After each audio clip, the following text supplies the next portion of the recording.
Fast forward, you come watch on so how AGH Politics Avenue. Political stories are trending because making headlines. Nigerian radio DB Akroma, Nidim Yahoo Braximo, Meshoxe, Yamo Emragin Simon, Ayakoyin Sima, a year MPP TikToker. No, actually, based on viral video, beer or Menoka say, court at me a jailino for 7 months. Say uncle ye edumaden na onfa emwa eye Ghana abino ni na say video no mu na or threaten eye His Excellency John Dramani Mahama any other government officials we some of kan no Mr. say ye momodi an ye monwram ni ehwe ne yekọ any de eba ba me no ka say de confirmed say eye court etimi a sentence no abosomenso. Viral video TikToker jailed 7 months for threats against President-Mahama and government officials. My Joy Online. David Pra-Aful, the man seen in a viral video threatening to kill the president, members of parliament and other government officials if he had a gun or cutlass, has been sentenced to 7 months in prison. Aful, popularly known on social media as Kwame Nkrumah II, appeared before an Accra Circuit Court where he pleaded guilty to charges of threat of death and offensive conduct conducive to the breach of the peace. He pleaded with government officials to forgive him for his behavior. The Ghana Police Service arrested Aful for issuing death threats and inciting violence during a TikTok livestream. He was picked up at his hideout near Kasoa Market around 2:20 p.m. on Saturday, September 13. In the video, Aful allegedly threatened to kill government officials, journalists, and civil servants using official green number plates. He was also reported to have threatened to burn marketplaces and encourage others to carry out similar acts. Following his arrest, the police stressed, while it upholds freedom of speech, it will not tolerate statements that incite violence, insecurity, or public disorder.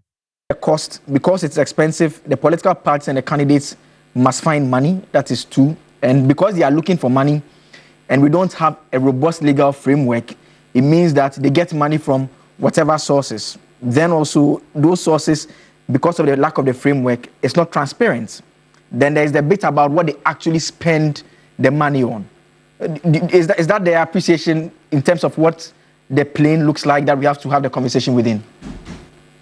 Yes, good morning once again. Thank you very much. So one of the things that I always like to put in context when questions about campaign finance, political party finance comes up is that it's not as though there's not a recognition that there is a role for money or financial resources in politics. After all, our two main political parties, to be able to do the things they do and keep being a party of a national nature, definitely would need financial resources. They've set up very elaborate administrative structures that helps them run the party on a day-to-day basis. And most importantly, also allows them to be competitive when elections roll around. So that recognition, for me, it's very important to step up front that, yes, definitely they would need financial resources to be able to compete. The concern is, one, as you pointed out, how increasingly it's becoming costly to participate not just in internal party elections, but also to participate in national elections. That cost is becoming very exorbitant. And the question you have to ask yourself is this the kind of entry barriers to participation in our democratic politics and electoral contestations that we want to keep promoting? Because for me, it creates this idea that office holding goes to the highest bidder. It is also problematic when you have a legal framework that is not the most robust when it comes to enforcement and transparency. So all we hear every so often is person A is a party financier, person B got money from this source or that source. But you can't even authenticate some of these sources and where some of these monies are coming from. I always argue, and not even just within the Ghanaian context, but even within the US context where I live, if someone gives $100 to a political party or a candidate for office, I can agree that it is out of the goodness of their heart, their care for the candidate, their care for the country. But there are certain amounts of money that when you donate to a political party or to a candidate, it's very hard to convince me that you're doing it solely for the love of democracy and love for the candidate. And so when there's not transparency and these costs are going up, whoever is financing or whichever persons, organizations are financing these candidates, you also have to ask yourself what motivating them and what do they want in return. So if you put all of those things together, then you have to be really concerned that it is costing this much to run for office in an environment where enforcement of the rules around party financing has quite a number of loopholes, as well as the lack of transparency. And Doc, where do you stand? Would you blame it directly on the legal framework that we have in place? And I'm asking because we have a law that says that only citizens of Ghana may make a contribution or donation to a political party registered in Ghana. Then the law also prohibits funds from foreign sources as well. So a non-citizen shall not directly or indirectly make a contribution or donation. Those are some of the key legal frameworks that we have in place. But there are those who will say that there is also, because, and your report identifies it, the demand and the supply side of it. So they will say that no matter how robust the legal framework is, people will still go around it. Which of them would you say accounts for more of what we are seeing happening? So you're right. Both the demand side, meaning the expectations of the ordinary voter when candidates are campaigning for office. We often hear this narrative, for example, during party primaries, that it's the cocoa season for delegates. So we've created also an electoral politics culture where running for office includes providing incentives to those from whom you seek votes, even though, again, the law is very clear on these prohibitions. And for me, it boils down to an issue of enforcement. If you're unable to even enforce your existing framework, despite some of the challenges and loopholes that candidates or parties can circumvent, then you're going to have this issue of we don't know where the money is coming from. We don't know who is giving it. Citizens, non-citizens. You just don't know. The cost of running for office, again, is also not just solely driven by the legal framework in place. I think it does cost money. I mean, if you think of adverts that political parties, candidates want to run, how much these radio or TV stations may charge for a 30-second, a 1-minute ad. I'm not sure what the rates are in Ghana, but in a place like the US, sometimes a party or a candidate could be paying hundreds of thousands of dollars just for a 30-second or a 1-minute ad to run in selected states. So those administrative costs for me are real, that must be confronted. But even as you think through these administrative costs, you also have to ask yourself, what are the more legitimate ways of funding parties and candidates in such a way that, again, transparency is what drives it. In the US, I can just simply go onto the Federal Election Commission website.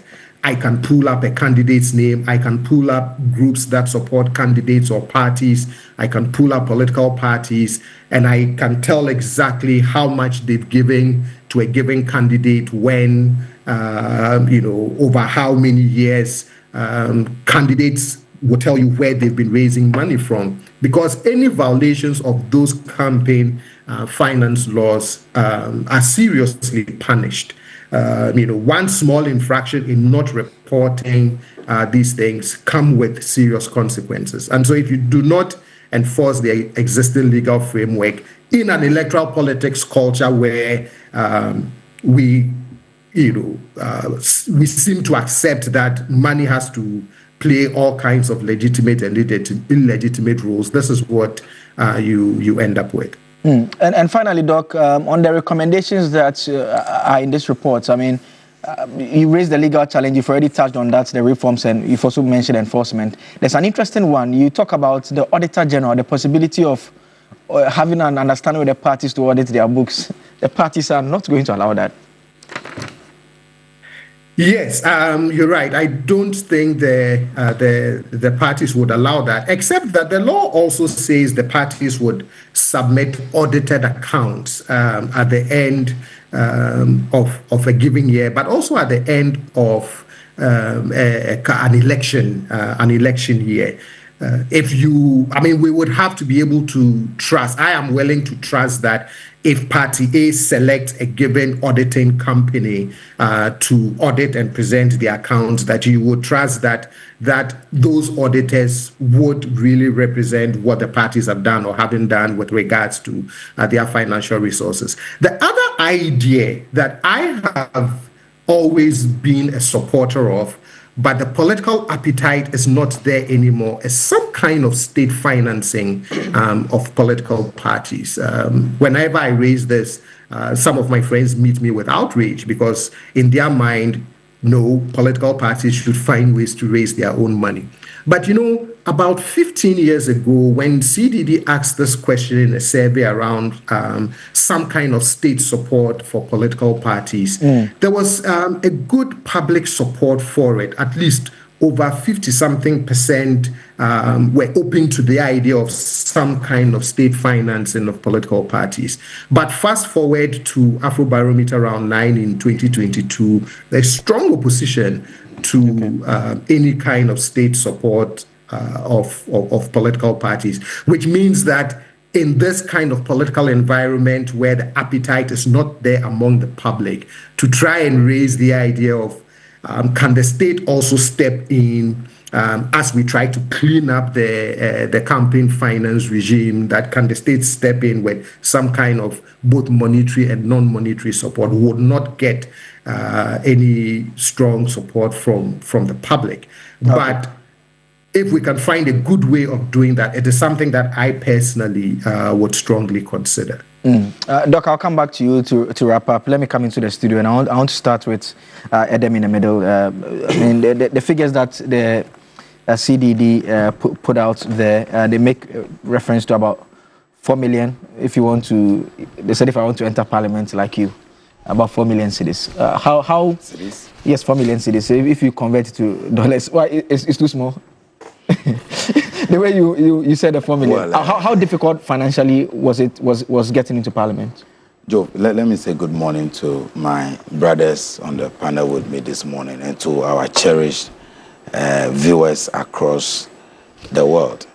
And I want to spend at least a minute or two to talk about the Big Push project, because I really was surprised that did not feature in the topics that we are discussing this morning.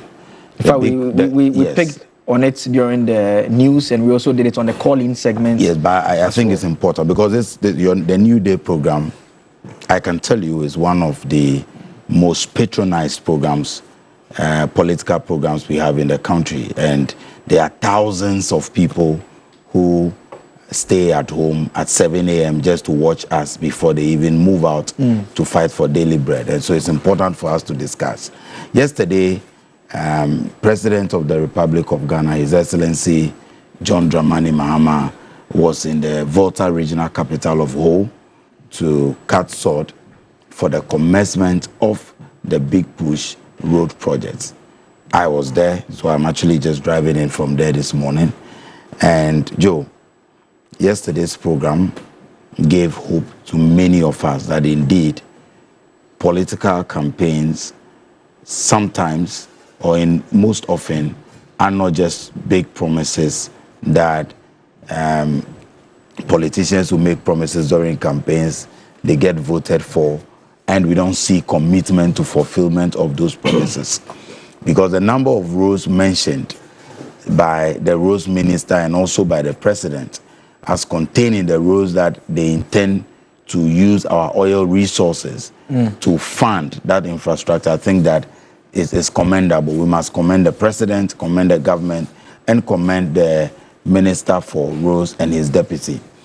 Joe, when you look at the Aflao to Whole Road, that entire corridor holds potentials for economic transformation. And traveling between Aflao or Joje to Whole currently is such a difficult journey. Ideally, with a good road, it is possible to spend maybe 35 minutes, 40 minutes on that road. Okay. But currently, 2 hours, 30 minutes, 3 hours, and the road, that stretch is so bad. Okay. During the NPP administration, they promised us under the year of Road 1 and year of Road Phase 2 that they were going to construct those roads. And nothing went on the road. But today, in less than 9 months, His Excellency John Dramani Mahama and the NDC government have not only come to cut sod, but even ahead of the sod cutting, contractors moved to site and work has begun on those roads. Okay. That road in particular connects about 6 different constituencies: Ketu South, Ketu North, Akachi North, Agoti Meziopi, Whole Central, Adaklu, and many other communities are connected. Okay. There are many farmers along that road. And again, because the Akanu border, which is the major transit point for goods coming in from Nigeria, Benin, Niger, Togo, comes through the Akanu border, which is located in my constituency. Okay. That road is a very important economic road. All right. And I'm happy that we are committing resources to it. Again, you look at the fact that beyond the Volta region, we have major road projects going on in other parts of the country. And so we did not need a president to come and announce that it is year of roads. But I can tell you that every region, across all 16 regions of this country, under the Big Push programs, major roads are being constructed, other roads have been rehabilitated, and even town roads. Yesterday, the president mentioned a number of roads in my constituency and other constituencies that he intends or government has budgeted for. Look, transport is a very important aspect of our economy. Okay. Because it is what connects the various sectors. And so it's important for us to discuss. My prayer is that beyond these first 4 years of President Mahama, the next NDC administration will, in addition to roads, because by the next 4 years, most of the roads will have been constructed by President Mahama and the Honorable Agboja. And so beyond this first term, the next NDC administration will now add on the railway system and others so that we address the challenge of transportation, because transportation is a very important sector. And I will encourage you to delve deep into the Big Push program and let's discuss it, because we have seen a president and a government that has decided to put the resources of this country to good use. I mean, by going on the road. We'll do that. That's just by way of. I agree with you. And I mean, earlier on when we were discussing it on this morning segment, I was making a point that in the last 3 months, I've gone to Western, Volta, and Ashanti, and it's interesting. All the main roads out of Accra, they are all under construction. Yes, they are not good roads. Yes, and so I can imagine it was very difficult. I didn't enjoy the journey. Yes, but you can imagine if all these roads are completed. Yeah. So the president made a passionate appeal yesterday that the whole country will be turned into a construction scene. In previous months or years, we saw the country was a crime scene. Okay. Today it has become a construction scene. That's fine. So we plead with drivers and passengers to bear with us that we are committed to constructing the roads and getting the roads in good shape. It may come with some level of inconvenience, but they should bear with us. All right. Moving to the issue of political party finance. The question I asked was the 4 million. Was it too small? How difficult was it financially to get into parliament? I think it depends. It depends on the constituency, and it also depends on who you are up against in a contest. I want us to be very, very, very sincere in this discussion. When you are we and some other team course or channel so mamma so jembre or had a senes or body and dumbi edomania. Union Shemai, not inside and some more question, each politics avenue.